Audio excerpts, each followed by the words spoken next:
Hello and welcome. You're watching The Social Network. Now, last week, Prasar Bharati and the government, in fact, invited applications from many award-winning filmmakers in an attempt to try and improve the scope and the broader transmission of movies that are made by independent filmmakers. But there seems to be an anomaly in that, and that's what we discuss on The Social Network today. So we discuss Grow Up, time to allow adult content on national television. Now, joining us on the show, we're joined by Sudhir Mishra, who's a filmmaker. He joins us from Lucknow. Sudhir, thank you so much for joining us. We'll also be joined by Ira Bhaskar, who's a professor of film studies from JNU, and she's also a member of the Censor Board. And we'll also be joined by Patwardhan, who's also a filmmaker. Remember, 3 of his films, he's had to get Supreme Court rulings to get them transmitted on air. So, of course, it's an issue that really goes home with several independent filmmakers. Sudhir, I just want to start with you first. You know, on one hand, we've got a juxtaposition. On one hand, we've got the government trying to make the right noises to try and promote independent filmmakers who are finding themselves more and more in a niche, who are finding themselves completely, in a sense, sidelined as mainstream filmmakers are really like sort of surging ahead in a sense. And on the other hand, you've got this bizarre law which basically says that you cannot allow adult content movies on television channels. And by adult content, we're not just talking about sex scenes, we're not just talking about making love or kissing. There's so much more that comes within the ambit of that.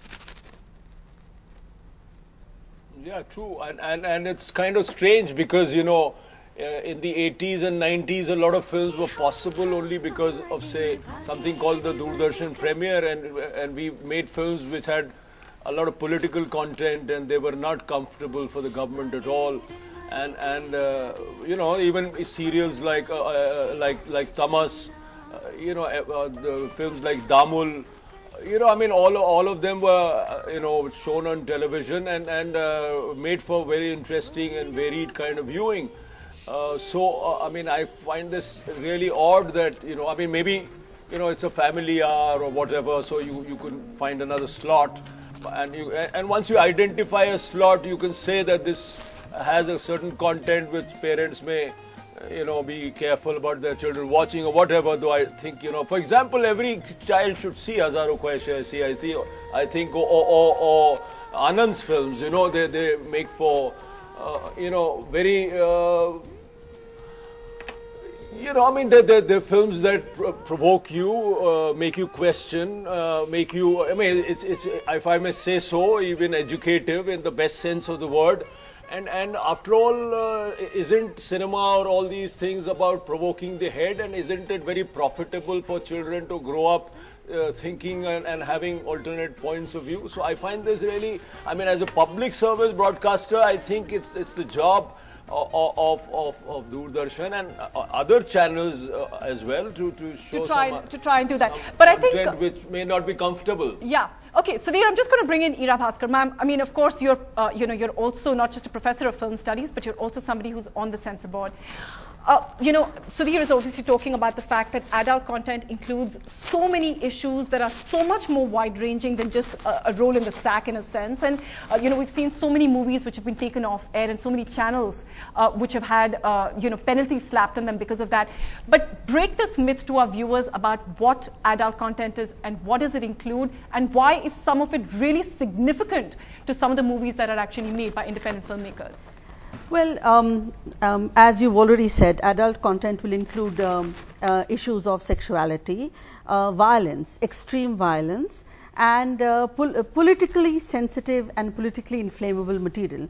Now, this can deal with issues of national security, but it can also deal with issues of sensitivity around community identities, and that has been one of the most explosive issues recently. We've had various controversies, and hence the CBFC, when it's certifying films, has to be very clear that this material, which can be flammable, is in the right context, and that there's an argument there that is not against one section of society or the other, or against the but you know, in a sense, that isn't that exactly the function of the Censor Board? So in a sense, if people like you, eminent personalities like you, and the Censor Board, which has so many representatives from the government side, are basically sitting there to ensure exactly the fact that any movie movie that gets a certificate meets a certain political sensitivity within the country. That's right.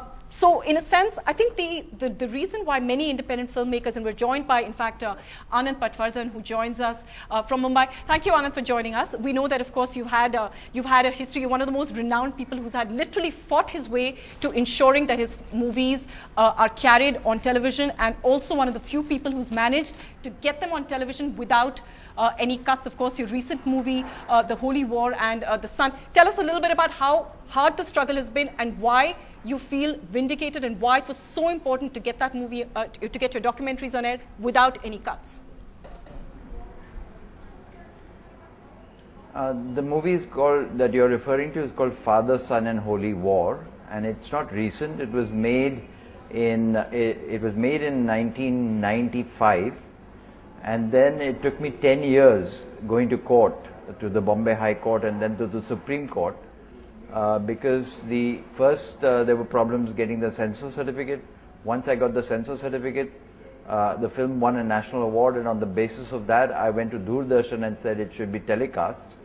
Doordarshan rejected it twice, because once we went to court and won the case in the Bombay High Court, and then Doordarshan went in appeal, and then the Supreme Court sent it back to the High Court. Then we went to court again. Finally, Doordarshan got stuck on the issue that one part of the film was certified adults,